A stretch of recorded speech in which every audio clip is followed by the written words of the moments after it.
Halo Kak, bertemu lagi dengan Buket.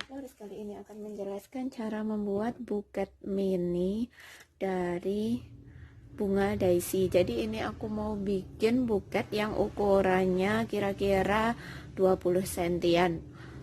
Untuk alat dan bahan yang perlu disediakan, di sini ada kain flanel yang ukurannya 17 cm x 20 cm.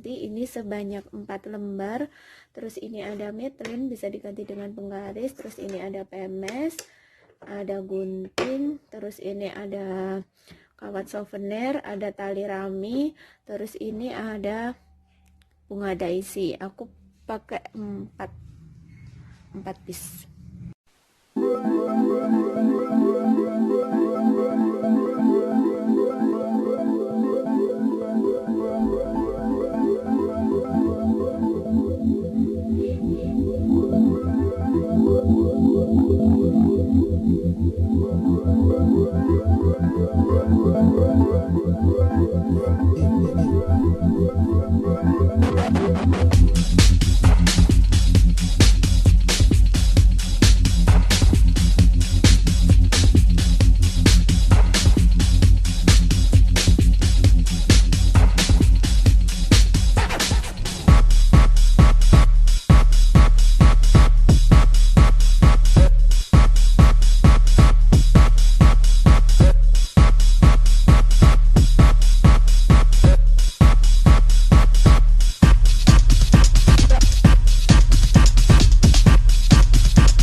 Buket mini ini biasanya digunakan untuk hampers atau untuk hiasan figura 3 dimensi itu.